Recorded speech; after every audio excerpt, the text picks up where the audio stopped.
Alors, qu'est-ce que la morphopsychologie?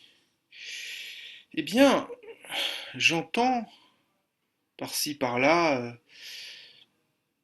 tant des détracteurs que des défenseurs, aussi syndicalisés soient-ils, de la morphopsychologie. Au fond déjà, s'il y a cet acharnement dans un tourbillon de contradictions, c'est que celui-ci, ce tourbillon, se rapporte au discours même qui émane de cette discipline. Un métadiscours propre au discours interne de la morphopsychologie. Le discours interne de la morphopsychologie, c'est qu'il y a à considérer que, effectivement, lorsque nous avons des yeux enfoncés, c'est peut-être pas la même chose que lorsque nous avons des yeux à fleur de peau, enfin à fleur de tête, je veux dire. Pardon. Donc, nous pouvons considérer que dans les confessions de Jean-Jacques Rousseau, lorsque Jean-Jacques nous parle du fait qu'il a les yeux enfoncés, c'est pour justifier le fait qu'il a délaissé toute une composante de sa vie. Et donc c'est une justification rhétorique. On est donc du côté de l'imaginaire. Mais on voit bien que ce discours interne, intrinsèque à la morphopsychologie, est présent dans l'histoire. On voit bien que les caricatures de Daumier, de Louis-Philippe, euh, dans les années 1830, montrent bien cet attrait pour le visage par les caricaturistes comme Viollet-Bois-le-Duc qui a fait une partie de. Qui a participé aux édifices que nous connaissons, on voit bien qu'il a été caricaturé lui aussi. Donc euh, la caricature, c'est de là que tire son essence, en tout cas le discours morphopsychologique. Et donc,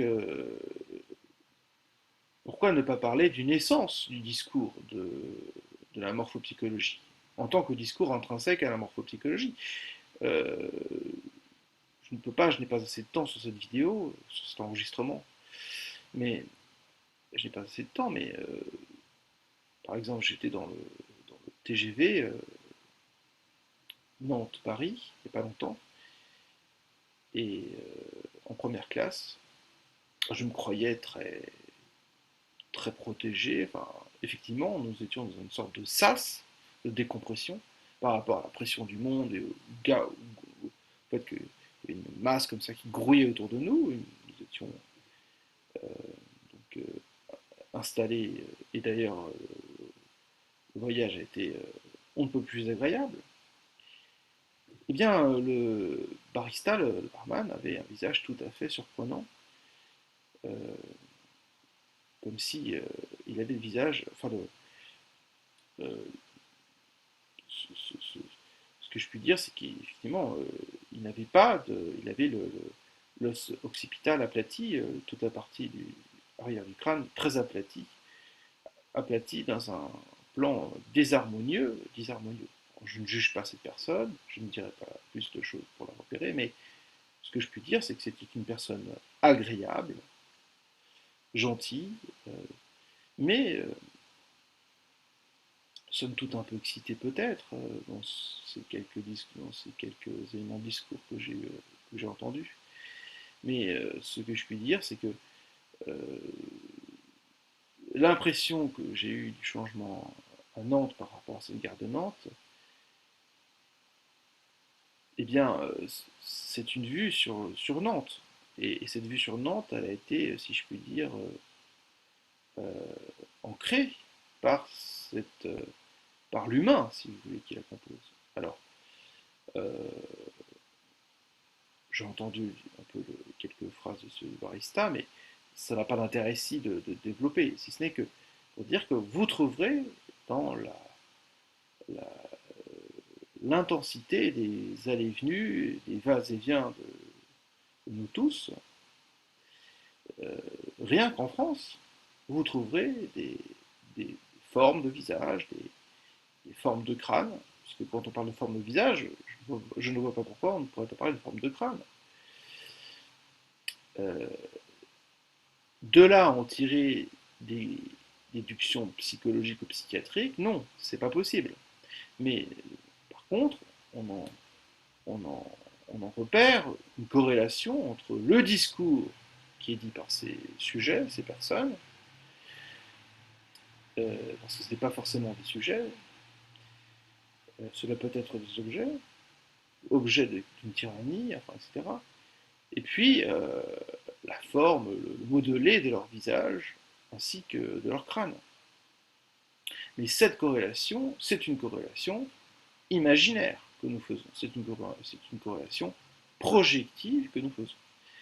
Là où la morphopsychologie se tient comme, disons, quelque chose sur le réel, c'est lorsque justement notre corrélation qui nous appartient à nous, euh, qui est un discours imaginaire, lorsque ce discours poétique, ou ce discours purement littéraire, s'accorde avec les lois de la morphopsychologie, c'est à partir de là que nous pouvons, en toute prudence épistémologiquement, cerner quelque chose. Ce qui veut dire que cela suppose de comprendre ce que nous projetons sur l'autre, donc d'en passer par obligatoirement, ça, je suis clair là-dessus, sur le fait que nous puissions être analysants ou ayant suivi une psychanalyse sur 10 ans environ, minimum, 5 ans minimum si vous voulez. Mais c'est vrai que nous pouvons alors pénétrer euh, la matrice des lois de la morphopsychologie euh, pour mieux habiter, si je puis dire, l'analyse que nous ferons dans toute occasion. Donc il faut de ce fait tenir compte de cette épistémologie à la fois extérieure, à la fois externe, d'une approche externe, ce que font si bien les journalistes scientifiques, mais parfois ils le font très mal aussi, c'est-à-dire que il y a un noyau dur dans les journalistes scientifiques qui ne supportent pas l'empirisme des sciences humaines et sociales. Et puis, donc, une épistémologie qui est interne, c'est-à-dire que là, bien, c'est la manière dont nous-mêmes, dont chacun de nous, peut s'insérer à l'intérieur de cette discipline. Quand je dis que n'importe qui peut prétendre être morphopsychologue, bien sûr, mais une fois qu'on a dit ça, nous n'avons rien dit. Nous disons quelque chose à partir du moment où nous avons un diplôme de morphopsychologue, ou de morphographologue, si vous voulez, c'est pareil.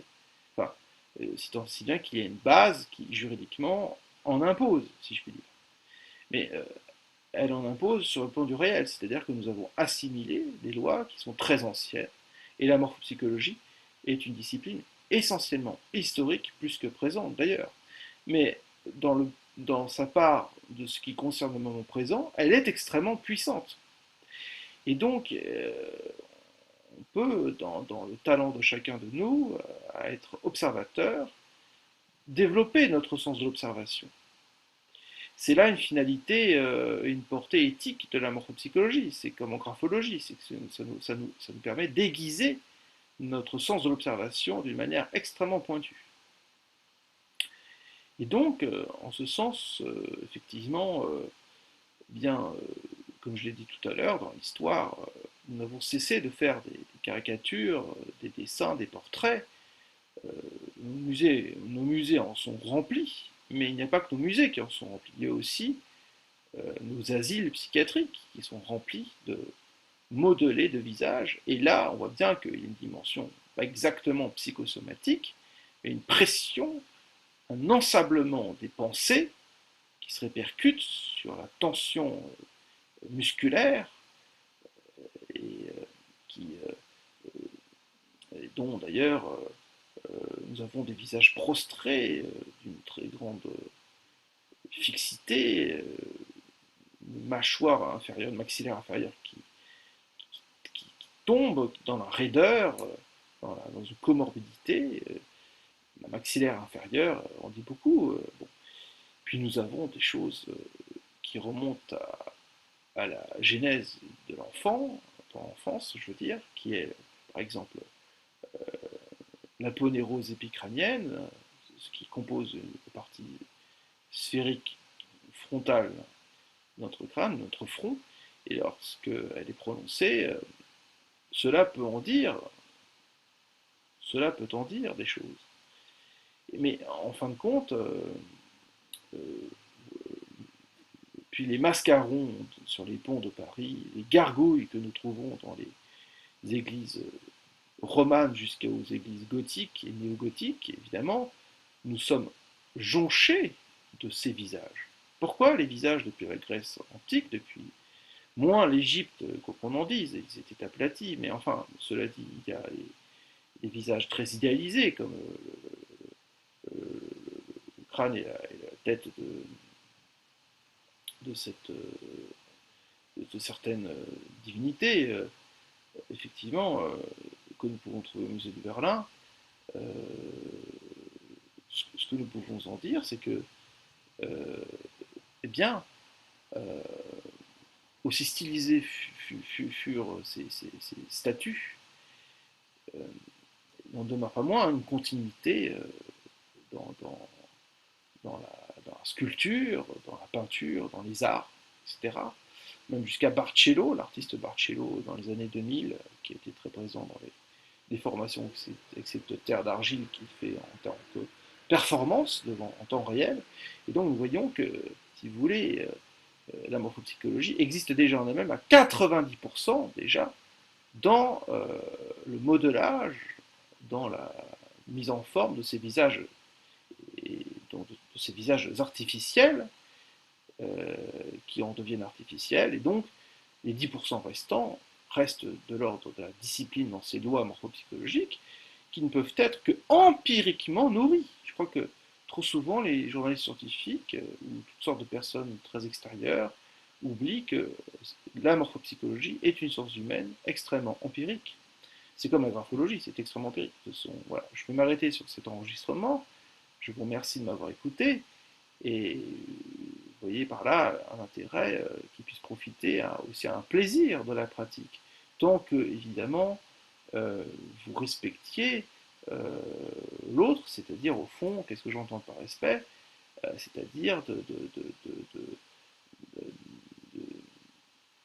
j'allais dire, de contourner une intrusion euh, dans ce qui le concerne, de lui à lui, si vous voulez, vous voyez, de son visage à lui.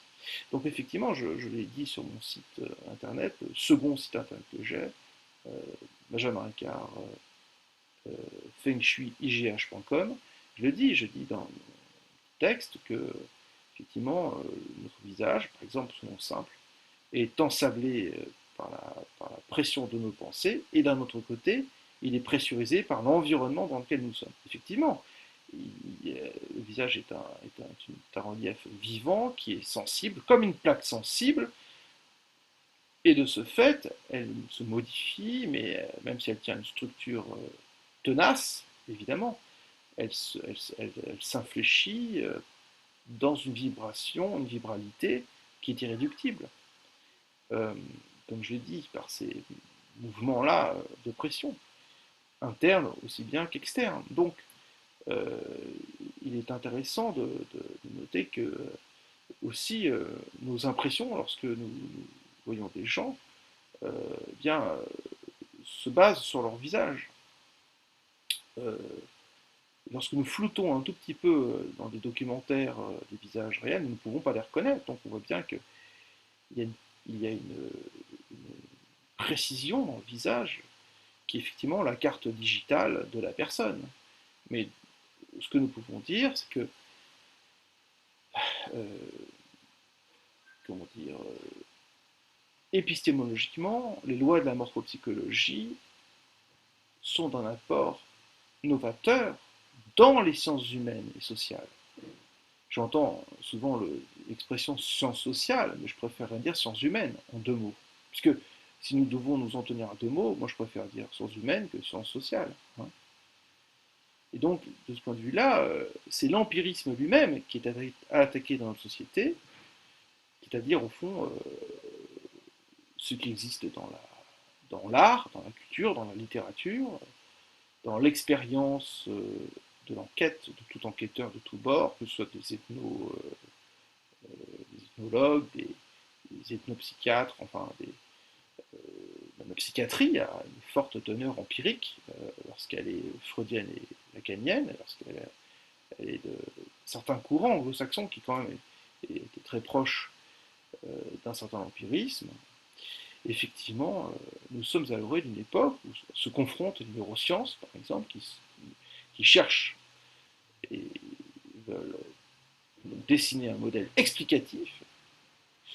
Donc, ces disciplines-là qui se heurtent aux disciplines de l'empirisme. Et la question, c'est pourquoi sociologiquement, pourrait-on dire, macro-sociologiquement, ou micro-sociologiquement aussi, d'une certaine façon, pourquoi est-ce que donc il y aurait une aversion, une aspiration pour le modèle explicatif que pour le modèle empirique. Voilà, je vous laisse là. Merci beaucoup.